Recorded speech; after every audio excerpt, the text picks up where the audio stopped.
Hello students, मैं हूं अभिषेक खंडेलवाल और स्वागत करता हूं आपका ग्रास रूट एजुकेशन चैनल पर।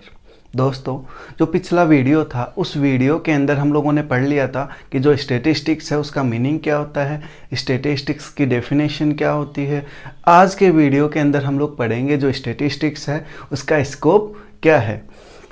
तो अगर हम लोग स्टार्ट करें आज का जो टॉपिक है स्कोप ऑफ स्टैटिस्टिक्स, तो मैं आप लोगों को बता देता हूं कि स्कोप ऑफ स्टैटिस्टिक्स को हम लोग 3 पार्ट के अंदर डिवाइड करते हैं।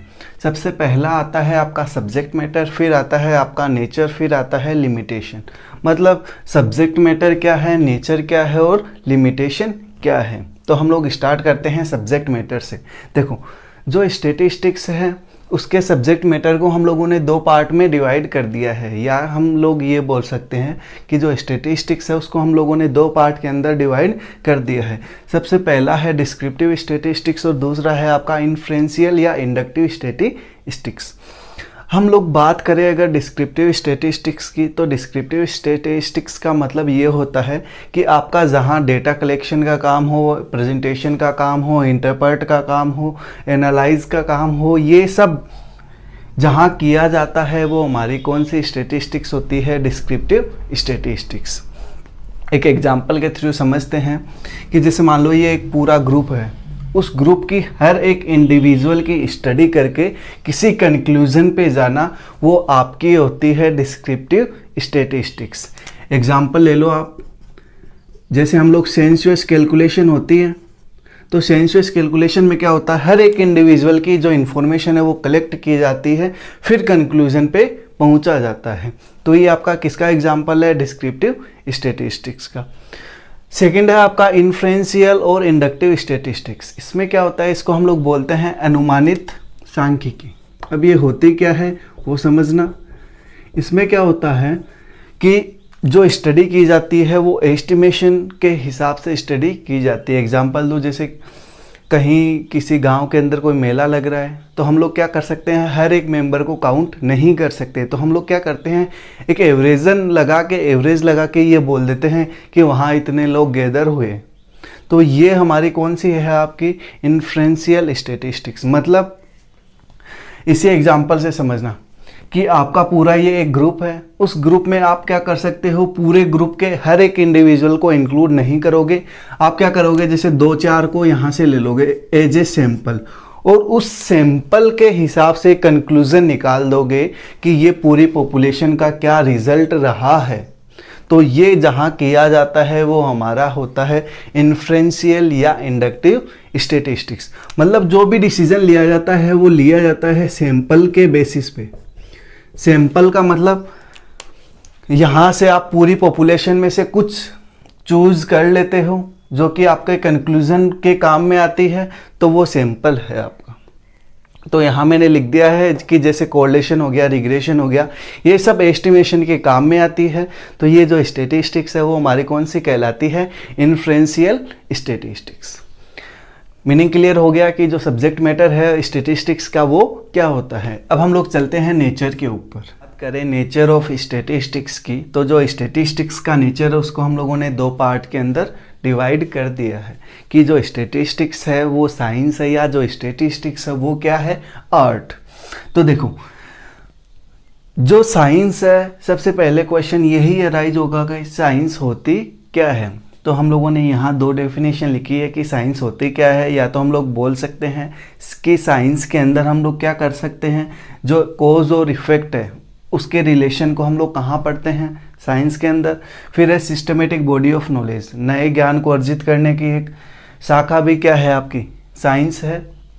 तो साइंस का मतलब क्या हो गया आपका, नॉलेज से। अगर हम लोग बात करें आर्ट की, तो आर्ट होती क्या है, देखो यहाँ डेफिनेशन लिख रखी है, skill of handling facts to achieve a given objective. मतलब आपको एक ऑब्जेक्ट दे रखा है, उसको आप लोगों को अचीव करना है, या उससे डेटा कलेक्ट करने का काम, जो स्किल है आपकी वो क्या है, आर्ट। कैसे आपको डेटा कलेक्ट करना है। तो ये हम लोग इसको ये बोल सकते हैं कि इसको हम लोग एक्शन बोलते हैं।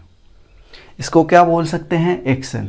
या ये बोल सकते हैं कि हाउ टू डू दिस, ये जो काम करते हैं वो आर्ट है कि कैसे डेटा कलेक्ट हम लोगों को करना है।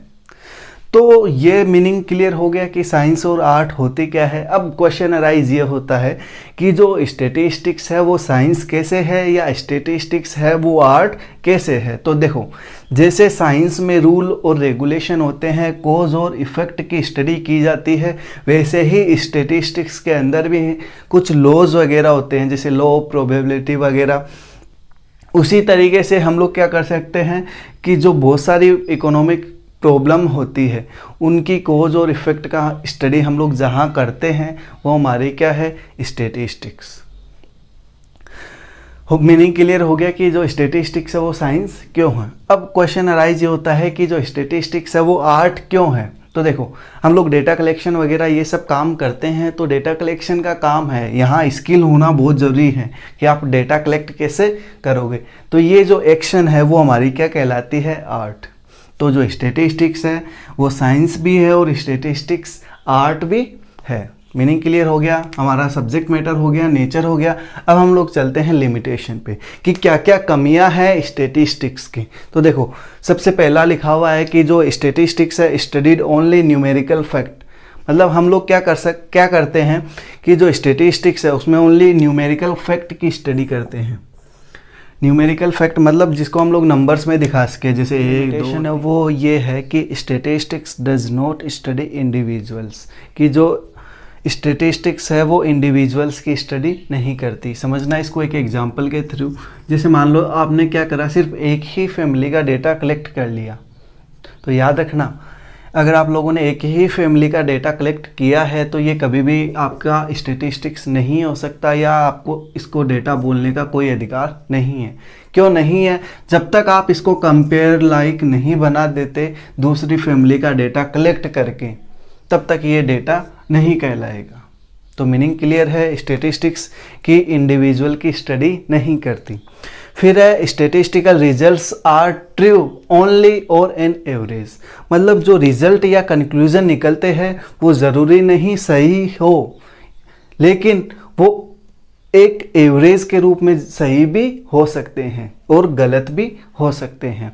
तो ये एक लिमिटेशन है स्टैटिस्टिक्स की कि जो कंक्लूजन है या रिजल्ट है वो ज़रूरी नहीं वो सही ही हो, गलत भी हो सकता है। फिर है statistical laws are not exact. मतलब जो स्टैटिस्टिक्स के लॉ वगैरह होते हैं वो एग्जैक्ट नहीं होते।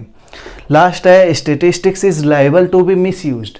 मतलब जो स्टैटिस्टिक्स है वो मिसयूज भी हो सकती है। मिसयूज का मतलब जो डेटा कलेक्ट करने वाला है, ठीक है, उसके बायसनेस की वजह से वो डेटा अगर सही से कलेक्ट नहीं कर सकता तो क्या होता है कि जो रिजल्ट है वो गलत निकलता है और जो कंक्लूजन है वो गलत निकल जाता है। तो ये सब लिमिटेशन है स्टैटिस्टिक्स की।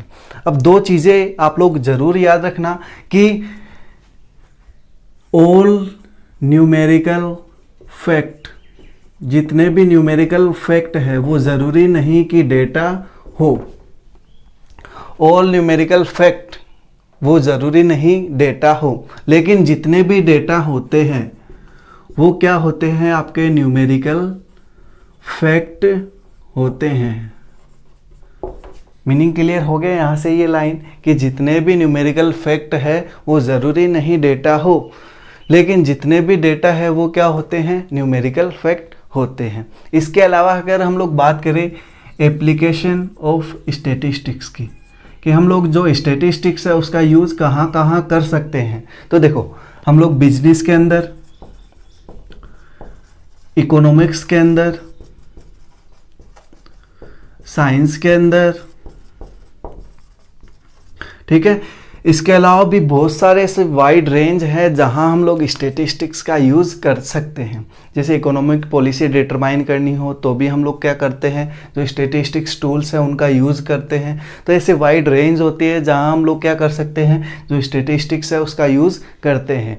ये भी बोला जाता है कि विदाउट स्टैटिस्टिक्स कोई भी सब्जेक्ट क्या होती है, इनकम्प्लीट होती है। तो ये था हमारा आज का scope of statistics. I hope आप लोगों को समझ में आ गया होगा जो स्टैटिस्टिक्स है उसका स्कोप क्या होता है। अगर आप लोगों को ये वीडियो अच्छा लगा हो तो वीडियो को लाइक करें, चैनल को सब्सक्राइब करें और दोस्तों के साथ शेयर ज़रूर करें। और जिन लोगों ने पिछले वीडियोज़ को नहीं देखा है वो पिछले वीडियोज़ जाकर देख ले। Thank you.